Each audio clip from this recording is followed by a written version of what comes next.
why tiri kudaro kuti nyika ino yakusvika pakuguma? Nekuti zvaitaurwa naishe Jesu Kristu. Jesu Kristu ndiani? Jesu Kristu ndiye akanga ariko kuna Genesis. Ukaenda kuna Genesis 1 verse 26, Mwari Baba vachiti ngatitei munhu wakafanana nesu. Mwari pavaiti ngatitei munhu wakafanana nesu, waitaura naiye ishe Jesu Kristu ari kutaura kudaro. Ndiye ari kuti patemberi yakanga yakavakwa zvakaisonaka kudaro, akati hakungaregi ibwe pamusoro perimwe ibwe risingazovisirwe pasi. Saka this same one that uri kudei, what are you desiring for? Nyika ino yakatemerwa mazuva ekuti ichaguma. So tiri kuti this world is coming to an end kuburikidza nemashoko ani aJesu Kristu. Saka vadzidzi vakazouya kuna Jesu Kristu vakati, Jesu Kristu pachiwandi tiudzeiko kuti izvozvi zvichagova riniko, nechiratidzo chekuya kwenyu chekuguma kwenyu nyika zvichazova zvipiko? Jesu akapindura akati kwavari, chenjerai kuti murege kutsauswa nemunhu. Ukatarisa nyika ino yatiri kurarama, vanhu vatsauswa nevanhu vakawandisa.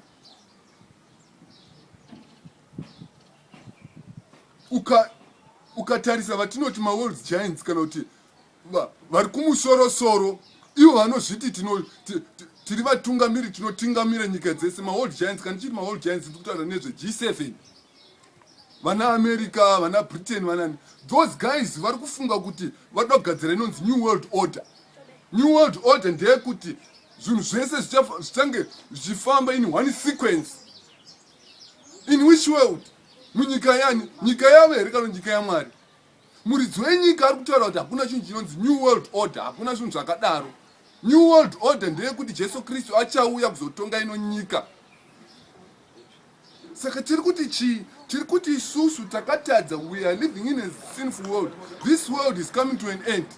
Toita sei? Tinofanira kuteerera kune munhu akaita chinhu ichochi. Ndiri kuti chii? Tiri kuti kana vanhu vanogadzira ingava Benz, Mercedes Benz ikagadzirwa, vanhu ivo vanoisa duration kuti mota ikafamba makilometers akati inofanira kuenda kuservice. Zvimwe chete izvozvo Mwari akatemera nyika ino akati nyika ino haicharambi chirarama nekuti zvairi yachembera. The same way that uri kudei mukati menyika yachembera, chenjera kuti urege kutsauswa nemunhu. Hanzi nokuti vazhinji vachauya nezita rangu vachiti ndini Kristu vachitsausa vazhinji.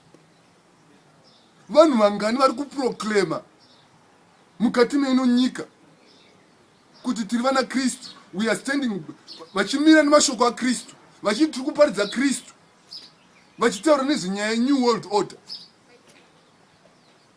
Zvikanzi naIshe Jesu Kristu, chenjerei kuti murege kutsauswa with those people, because this world is coming to an end. Saka nyika ino kana ichiuya kuti izonoparadzwa, ndosaka ndabvunza ndoti uri kudei? Pfungwa dzako dzakafokasa chii mukati meno nyika?